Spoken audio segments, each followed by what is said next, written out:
En tant qu'arbitre de la loi et en toute connaissance de la jurisprudence historique dans ce pays, la race doit être toujours considérée comme une variable. Votre temps est précieux, Maître Keating. Je vous suggère de ne pas le gâcher en présentant des arguments que vous avez déjà formulés. Ce ne sont pas mes mots, juge Strickland. Ce sont les vôtres. Vous les avez écrits en 1985, dans le verdict de l'affaire Bryant contre la ville de Topeka, concernant la clause de protection égale face à un système d'attribution de logements sociaux.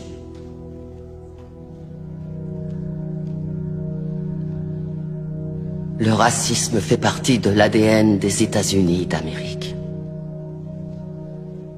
Et tant que nous fermerons les yeux sur la douleur de ceux qui souffrent de son oppression, nous ne pourrons jamais échapper à ses origines. Le seul garde-fou dont peuvent bénéficier les personnes de couleur, c'est le droit de se défendre, et nous ne leur accordons même pas. Ce qui veut dire que la promesse de l'égalité des droits n'a jamais été remplie. En raison de l'échec de notre système judiciaire et de notre défense publique en particulier, l'époque de la ségrégation n'est toujours pas derrière nous.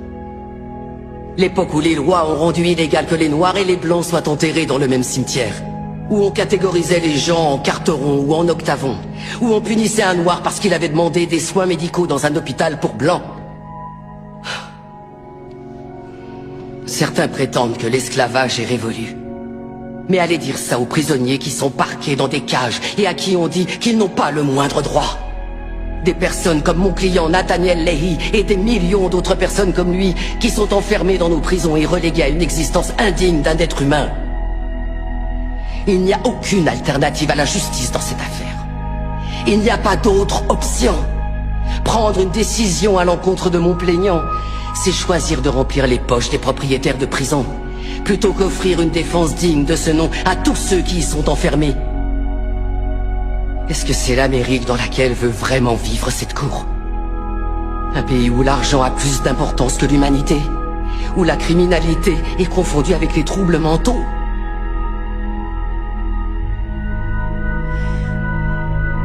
Le 6e amendement a été ratifié en 1791. C'était maintenant il y a 226 ans. Je pense qu'il est donc temps de réellement garantir ces droits à tous nos citoyens.